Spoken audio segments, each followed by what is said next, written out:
माता की जय। भारतीय जनता पार्टी जिंदाबाद जिंदाबाद जिंदाबाद नरेंद्र मोदी जी जिंदाबाद जिंदाबाद जिंदाबाद मोहन मांझी जी जिंदाबाद जिंदाबाद जिंदाबाद मोहन मांझी जी जिंदाबाद जिंदाबाद जिंदाबाद मनमोहन समल जिंदाबाद जिंदाबाद जिंदाबाद जुगल भाई जिंदाबाद जिंदाबाद जिंदाबाद बोलो भारत माता की जय। रमेश मांझी जिंदाबाद जिंदाबाद जिंदाबाद रमेश मांझी जिंदाबाद जिंदाबाद जिंदाबाद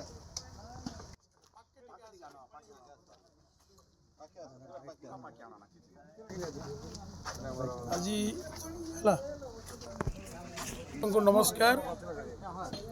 आज भारतीय जनता पार्टी बीवीजी रामजी कर्मशाला होता एवं कर्मशाला रे आमर बड़कल्लाकोट मंडल लांजीगढ़ विधानसभा निर्वाचन मंडली आमर गहन में बहुत वरिष्ठ नेता उपस्थित थे। मंडल सभापति संपादक आमर ब्लॉक चेयरमैन थवीर बाबू आमर प्रभारी जग भाई पात्र भाई वरिष्ठ नेतांकर उपस्थिति रे आज आमर गहन में भारतीय जनता पार्टी रे माननीय नरेंद्र मोदी जी एवं मोहन मांझी जी कार्यकलाप एवं सरकार विभिन्न प्रकार योजनामूलक कार्यक्रम को देखिक अनुप्राणित होकर भारतीय जनता पार्टी नूतन भाव में बीजेडी एवं कांग्रेस छाड़ी भारतीय जनता पार्टी रे सामिल होथिबारु समस्त बंधु को स्वागत करुचु एवं समस्त को मोर शुभकामना जनाऊँ।